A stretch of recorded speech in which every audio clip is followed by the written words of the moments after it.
He took the fall, but his twin did it. Jamal was a good kid. Sure, he got into a little bit of trouble at school, but who doesn't when they're 17? He certainly didn't deserve what happened to him, not by a long shot. No way he could have possibly known that one wrong turn would land him in jail for 12 years, all because of his brother. It was 2006 when Jamal and his twin brother Darius were sent home early from school. They got into a huge fight with some guys from another school, and now they weren't allowed to go back until things had calmed down. So they sat on the stoop outside their apartment building waiting to be picked up by their mom.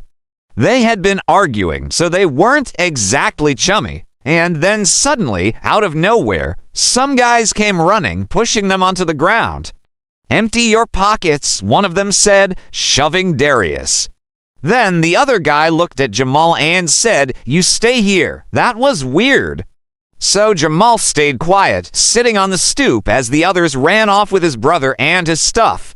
But after a few minutes, the guy came back. "Where's my jacket?" Jamal asked. "What jacket?"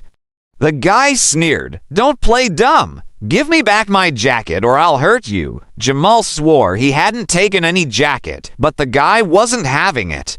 He kept screaming at Jamal, who eventually started to cry. At that point, a cop showed up and arrested Jamal for robbery. The second guy must have told the cops that Jamal had attacked him. What else could it have been? At trial, the eyewitness said he couldn't identify Jamal as the perp, but the judge admitted that the description he'd given to the police matched Jamal's. Plus, there was the fact that the jacket still hadn't turned up. In the end, the judge found Jamal guilty. His own public defender didn't even bother to call any witnesses. She just gave a closing argument that lasted less than 2 minutes. Meanwhile, Darius was furious. He knew Jamal was innocent, but nobody believed him. When Jamal was sentenced to 6 years in prison, Darius vowed to prove his brother's innocence. But first, he had to get through high school and then college. It would have to wait. Years passed and new evidence came to light. There was a witness who now said she never saw Jamal during the robbery. Another witness said she was 90% sure it wasn't Jamal, and the original witness said she now thought Jamal was actually the victim, not the perpetrator. With all of this new evidence, you'd think Jamal would finally be set free. But his public defender didn't seem interested. She'd already filed 18 post-conviction motions that year. And besides, she'd been assigned 435 felony cases. Who had time for Jamal's case? Meanwhile, life went on. Jamal turned 18, then 21, then 22. Every year, he got a little bit older, a little bit wearier. By age 23, he'd already served more than half his sentence. Darius graduated from college and got a job. He worked hard, saved money, and hired a private investigator to look into Jamal's case. But it seemed like it was going nowhere. Then in 2018, a miracle happened. The original witness recanted her testimony.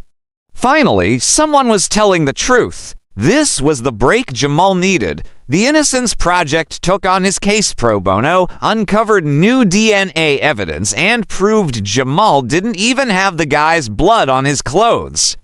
His conviction was overturned, and he walked out of prison a free man. He and Darius hugged, both of them crying, but the hug was short-lived. Jamal was offered no apology, no compensation, just a pat on the head and a "sorry you were wrongfully convicted." For Jamal, that wasn't enough. He wanted to make sure this never happened to anyone else.